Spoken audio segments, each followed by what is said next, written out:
ओम शांति। आज हम सुनते हैं 8 जनवरी के ईश्वरीय महावाक्य। आज के महावाक्यों का सार है, मीठे बच्चे बाप की याद में रहे सदा हर्षित रहो। याद में रहने वाले बहुत रमणीक और मीठे होंगे, खुशी में रहे सर्विस करेंगे। बाबा प्रश्न पूछते, ज्ञान की मस्ती के साथ साथ कौन सी चेकिंग करना बहुत जरूरी है? उत्तर है, ज्ञान की मस्ती तो रहती है, लेकिन चेक करो देही अभिमानी कितना बने हैं। ज्ञान तो बहुत सहज है, लेकिन योग में माया विघ्न डालती है। गृहस्थ व्यवहार में अनासक्त हो रहना है। ऐसा ना हो माया चूही अंदर ही अंदर काटती रहे और पता भी ना पड़े। अपनी नब्ज आपे ही देखते रहो कि बाबा के साथ हमारा हड्डी प्यार है। कितना समय हम याद में रहते हैं। गीत है, जले न क्यों परवाना। ओम शांति। मीठे मीठे बच्चों ने गीत की लाइन सुनी, जबकि बाप इतना जलवा दिखाते हैं, तुम इतने हसीन बन जाते हो, तो क्यों ना ऐसे बाप का बन जाना चाहिए। जो बाप श्याम को सुंदर बनाते हैं, बच्चे समझते हैं हम सांवरे से गोरे बनते हैं। एक की बात नहीं है, वो लोग श्री कृष्ण को श्याम सुंदर कहते हैं, चित्र भी ऐसा बनाते हैं, कोई सुंदर तो कोई श्याम। मनुष्य समझते नहीं कि यह हो कैसे सकता है। सतयुग का प्रिंस श्री कृष्ण सांवरा हो न सके। श्री कृष्ण के लिए तो सब कहते हैं, श्री कृष्ण जैसा बच्चा मिले, पति मिले, फिर वह श्याम कैसे हो सकता है। कुछ भी समझते नहीं। श्री कृष्ण को सांवरा श्याम क्यों बनाया है, कारण चाहिए। यह जो दिखाते हैं सर्प पर डांस किया, ऐसी बात तो हो न सके। शास्त्रों में ऐसी ऐसी बातें सुनकर कह देते हैं, वास्तव में ऐसी कोई बातें हैं नहीं। जैसे चित्रों में दिखाते हैं, शेष नाग की शैया पर नारायण बैठा है, ऐसी कोई सर्प की शैया आदि होती नहीं। इतने सैकड़ों मुख होते हैं क्या। कैसे कैसे चित्र बैठ बनाए हैं, बाप समझाते हैं, इनमें कुछ भी रखा नहीं है। यह सब भक्ति मार्ग के चित्र हैं, परंतु यह भी ड्रामा में नूंद है। शुरू से लेकर इस समय तक जो नाटक शूट हुआ है, उनको फिर रिपीट करना है। यह सिर्फ समझाया जाता है कि भक्ति में क्या क्या करते हैं, कितना खर्च करते हैं, कैसे कैसे चित्र आदि बनाते हैं। आगे जब यह सब देखते थे तो इतना वंडर नहीं खाते थे। अब जब बाप ने समझाया है तो बुद्धि में आता है, बरोबर यह सब भक्ति मार्ग की बातें हैं। भक्ति में जो कुछ होता है वह फिर भी जरूर होगा, सिवाय तुम्हारे और कोई भी यह समझ नहीं सके। यह तो जानते हो, ड्रामा में जो पहले से नूंद है वही होता रहता है। अनेक धर्मों का विनाश, एक धर्म की स्थापना होती है, इसमें बड़ा कल्याण है। अभी तुम यह प्रार्थना आदि कुछ नहीं करते हो, वह सब करते हैं भगवान से फल लेने के लिए। फल है जीवन मुक्ति। तो यह सब समझाया जाता है। यहाँ है प्रजा का प्रजा पर राज्य। गीता में है, भारतवासी कौरव पांडव क्या करत भय। बरोबर यादवों ने मूसल निकाले, अपने कुल का विनाश किया। यह सब आपस में दुश्मन हैं। तुम न्यूज आदि सुनते नहीं हो, जो सुनते हैं वे अच्छी तरह से समझ सकते हैं। दिन प्रतिदिन अंदर खिटपिट बहुत है तो सब क्रिश्चियन, परंतु अंदर खिटपिट बहुत है। घर बैठे ही एक दो को उड़ा देंगे। तुम राजयोग सीख रहे हो तो राजाई करने के लिए पुरानी दुनिया की सफाई जरूर चाहिए, फिर नई दुनिया में सब कुछ नया होगा। 5 तत्व भी वहाँ सतो प्रधान होंगे। समुद्र की ताकत नहीं जो उछल कर नुकसान कर दे। सतयुग में 5 तत्वों का कोई नुकसान नहीं होगा। अभी तो 5 तत्व कितना नुकसान करते हैं। वहाँ सारी प्रकृति दासी हो जाएगी, इसलिए दुख की कोई बात नहीं। यह भी बना बनाया ड्रामा का खेल है। स्वर्ग कहा जाता है सतयुग को। क्रिश्चियन लोग भी कहते हैं पहले पहले हेवन था। भारत अविनाशी खंड है। सिर्फ उन्हों को पता नहीं कि हमको लिबरेट करने वाला बाप भारत में आता है। शिव जयंती भी मनाते हैं तो भी समझ नहीं सकते हैं।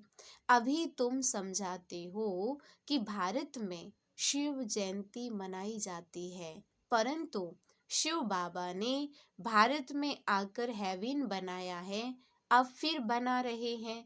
जो प्रजा बनने वाले होंगे उन्हों की बुद्धि में कुछ भी बैठेगा नहीं, वो जास्ती मेहनत नहीं करेंगे। जो राजधानी वाले होंगे वह समझेंगे बरोबर हम शिव बाबा के बच्चे हैं। प्रजापिता ब्रह्मा भी है, लिबरेटर ज्ञान का सागर खुद बाबा है। ब्रह्मा को नहीं कहेंगे, ब्रह्मा भी उनसे लिबरेट होता है। उनको भी छुड़ाने वाला मुक्त करने वाला भी शिव बाबा है। लिबरेट सबको एक बाप ही करते हैं, क्योंकि सब तमो प्रधान है। ऐसे अंदर में विचार सागर मंथन चलना चाहिए। हम ऐसी मुरली चलाएं जो मनुष्य झट समझ जाएं। बच्चे नंबरवार तो हैं ही, यह है नॉलेज। इनकी रोज स्टडी करनी चाहिए। डर के मारे पढ़ाई ना पढ़ना यह तो ठीक नहीं है। फिर कहेंगे करम बंधन है। देखो शुरू में कितने छूट कर आए, फिर कई चले भी गए। सिंध में बहुत बच्चियां आई, फिर हंगामे के कारण कितने दुश्मन बन पड़े। पहले उन्हों को ज्ञान बहुत अच्छा लगता था, समझते थे इनको दौलत मिली हुई है, अर्थात भगवान की देन मिली हुई है। अब भी ऐसे समझते हैं कि कोई शक्ति है, यह नहीं समझते कि परमात्मा की प्रवेशता है। आजकल रिद्धि सिद्धि की ताकत तो बहुतों में है। गीता उठाकर सुनाते रहते हैं। बाप कहते हैं यह सब भक्ति मार्ग की पुस्तकें हैं। ज्ञान का सागर तो मैं हूँ, मुझे ही भक्ति मार्ग में सब याद करते हैं। ड्रामा प्लेन अनुसार यह भी ड्रामा में नूंद है। साक्षात्कार भी होते हैं, भक्ति मार्ग वालों को भी राजी करते हैं। ज्ञान नहीं उठाते तो उनके लिए भक्ति भी अच्छी, फिर भी मनुष्य सुधरते तो है ना। चोरी आदि नहीं करेंगे। भगवान का भजन करने वालों के लिए कभी भी उल्टी बातें नहीं करेंगे, फिर भी भक्त हैं। आजकल तो भल भक्त हैं, फिर भी बहुत देवाला मार देते हैं। ऐसे नहीं कि शिव बाबा का बच्चा बना तो देवाला नहीं मारेंगे। पास्ट का कर्म है तो देवाला मारते हैं। ज्ञान में आने से भी देवाला मार देते हैं। इसमें ज्ञान का कोई तैलुक नहीं। क्या ये आत्मा के साथ हमारे हिसाब किताब है तो वो इस रूप से बदला लेती है। तुम बच्चे अब सर्विस पर लगे हुए हो, समझते हो श्रीमत पर सर्विस में लगने से फल पाएंगे। हमको सब कुछ वहाँ ट्रांसफर करना है, बैग बैगेज सब कुछ ट्रांसफर कर देना है। बाबा को शुरू में बहुत मजा आया था। वहाँ से जब निकला तो गीत बनाया, अल्फ को मिला अल्लाह और बी को मिली बादशाही। श्री कृष्ण का चतुर्भुज का साक्षात्कार हुआ। समझा द्वारिका का बादशाह बनूंगा, ऐसा नशा चढ़ता था। अब यह विनाशी पैसा क्या करेंगे। तो यह तुम बच्चों को भी खुशी होनी चाहिए। ये नशा किसको चढ़ा? दादा लेखराज को चढ़ा था, जो प्रजापिता ब्रह्मा बाबा हैं। परंतु बाबा कहते हैं हमको बाबा स्वर्ग की बादशाही देते हैं, परंतु बच्चे इतना पुरुषार्थ करते ही नहीं, चलते चलते गिर पड़ते हैं। अच्छे अच्छे बच्चे बाबा को निमंत्रण देने वाले कभी बाबा को याद नहीं करते, चलते चलते गिर पड़ते हैं। अच्छे अच्छे बच्चे बाबा को निमंत्रण देने वाले कभी बाबा को याद नहीं करते। बाबा के पास पत्र आना चाहिए कि बाबा हम बहुत खुश हैं, आपकी याद में मस्त रहते हैं। बहुत हैं जो कभी याद नहीं करते। याद की यात्रा से ही खुशी जोर से चढ़ेगी। ज्ञान में भल कितना भी मस्त रहते हैं, परंतु देह अभिमान कितना है, देही अभिमानी पना कहाँ है। ज्ञान तो बड़ा इजी है, योग में ही माया विघ्न डालती है। गृहस्थ व्यवहार में भी अनासक्त हो रहना है। ऐसा ना हो जो माया अंगूरी लगा दे। माया काटती ऐसे है जैसे चूहा, चूहा ऐसे काटता है जो भल खून निकल आए पर पता ना पड़े। बच्चों को पता नहीं पड़ता कि देह अभिमान आने से कितना नुकसान होता है। ऊंच पद पा नहीं सकेंगे। बाप से पूरा वर्षा लेना चाहिए। मम्मा बाबा मुआफिक हम भी तख्त नशीन बने। बाप है दिल लेने वाला, दिलवाड़ा मंदिर में भी पूरा यादगार है। अंदर हाथियों पर महारथी बैठे हैं, तुम्हारे में भी महारथी घुड़सवार प्यादे हैं। हर एक को अपनी अपनी नब्ज देखनी है। बाबा क्यों देखे? तुम अपने को देखो कि हम बाबा को याद करते हैं और बाबा मिसल सर्विस करते हैं। हमारा बाबा के साथ योग है। रात को जागकर बाबा को याद करते हैं। हम बहुतों की सर्विस करते हैं। चार्ट रखना चाहिए। बाबा को हड्डी कितना याद करते हैं, कितना हम जिगरी याद करते हैं बाबा को। कोई समझते हैं हम निरंतर याद करते हैं, यह हो नहीं सकता। कई समझते हैं हम बाबा के बच्चे बन गए बस, परंतु अपने को आत्मा समझ बाबा को याद करना है। बाबा की याद बिगर कुछ काम किया गोया बाबा को याद नहीं करते। बाबा की याद में सदैव हर्षित रहना चाहिए। याद में रहने वाला सदैव रमणीक रहेगा, हर्षित मुख रहेगा। किसको बहुत खुशी से और रमणीकता से समझाएंगे। बहुत थोड़े हैं जिनको सर्विस का बहुत शौक है।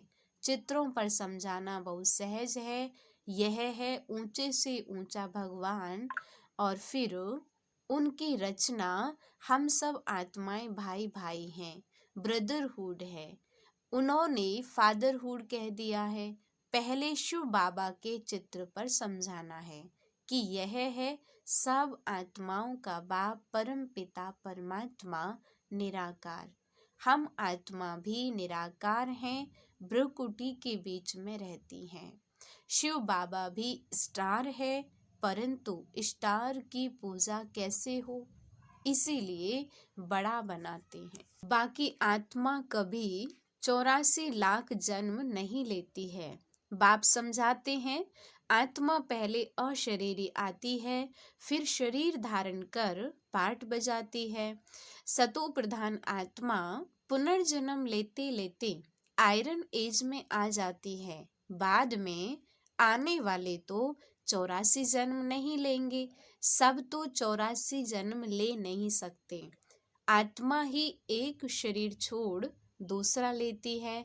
नाम रूप देश काल सब बदल जाता है। ऐसे भाषण करना चाहिए। कहते हैं सेल्फ रियलाइजेशन, परंतु कराए कौन? आत्मा सो परमात्मा कहना, यह कोई सेल्फ रियलाइजेशन हुआ क्या? यह नई नॉलेज है। बाप जो ज्ञान का सागर है, पतित पावन है, सर्व के सद्गति दाता हैं, वही बैठ समझाते हैं। फिर उनकी खूब महिमा करो। उनकी महिमा सुनी, आत्मा का परिचय बताया, अब परमात्मा का भी बताते हैं। उनको कहा जाता है सभी आत्माओं का बाप। वह छोटा बड़ा हो नहीं सके, परम पिता परमात्मा माना सुप्रीम सोल। सोल माना आत्मा। परमात्मा तो परे से परे रहने वाला है, वह पुनर्जन्म में नहीं आते हैं, इसीलिए उनको परम पिता कहा जाता है। इतनी छोटी आत्मा में पार्ट भरा हुआ है। पतित पावन भी उनको ही कहते हैं। पतित पावन भी उनको ही कहते हैं।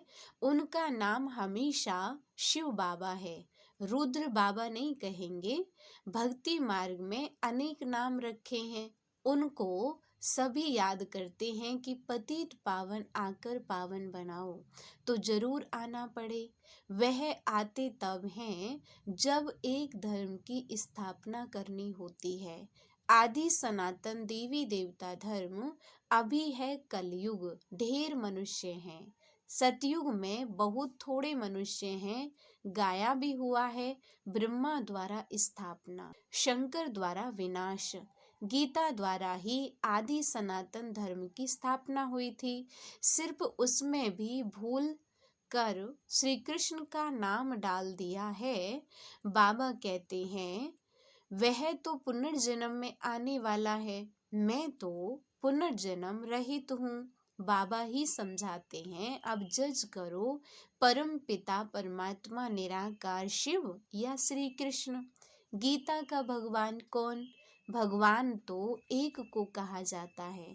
फिर अगर इन बातों को कोई मानता नहीं है तो समझना चाहिए यह अपने धर्म का नहीं है। सतयुग में आने वाला झट मानेगा और पुरुषार्थ करने लग पड़ेगा। मूल बात ही यह है, इसमें तुम्हारी विजय है। परंतु देही अभिमानी अवस्था कहाँ है? एक दो के नाम रूप में फंसते हैं। भक्ति मार्ग में भी कहते थे परवाह थी पार ब्रह्म में रहने वाले परमात्मा की, बाकी डर किसका? बहुत हिम्मत चाहिए। भाषण करने वालों को आत्मा का ज्ञान बहुत मस्ती से देना चाहिए। फिर परमात्मा किसको कहा जाता है, इस पर भी समझाना चाहिए। बाप की महिमा है प्रेम का सागर, ज्ञान का सागर। वैसे बच्चों की भी महिमा है। किसको गुस्सा करना माना लो हाथ में उठाना। बाबा कितना मीठा है। बच्चे कोई काम में नटाते मना करते हैं तो नटवर नहीं बनेंगे, बहुत मीठा बनना है। अच्छा, मीठे मीठे सिकील दे बच्चों प्रति माता पिता बाप दादा का याद प्यार और गुड मॉर्निंग। रूहानी बाप की रूहानी बच्चों को नमस्ते। हम रूहानी बच्चों की रूहानी बाप दादा को नमस्ते नमस्ते। शुक्रिया बाबा, शुक्रिया।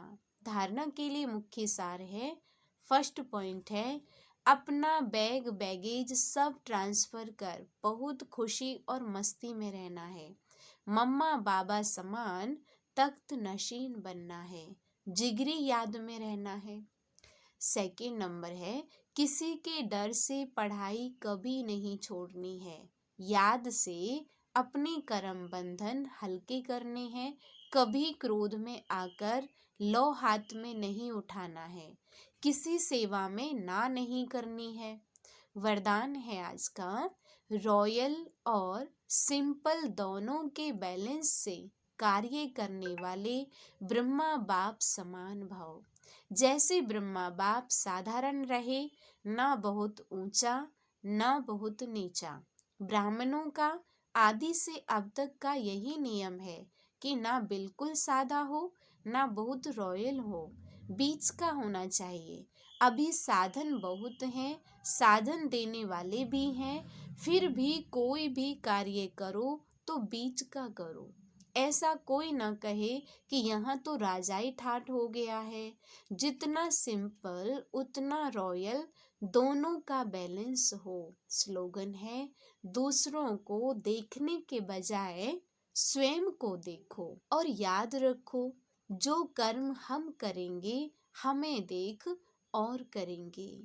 अव्यक्ति साइलेंस द्वारा डबल लाइट फरिश्ता स्थिति का अनुभव करो। अभी आपके सारे कारोबार श्रेष्ठ संकल्प द्वारा इशारों से चलनी चाहिए। ऐसे लाइट रूप में रहो जो व्यर्थ संकल्प, व्यर्थ समय समाप्त हो जाए। वही संकल्प उठे जो होना है, और जिसको करना है उनकी बुद्धि में भी वही संकल्प उठे कि यही करना है। तब यह साकार वतन सूक्ष्म वतन बनेगा। ओम शांति।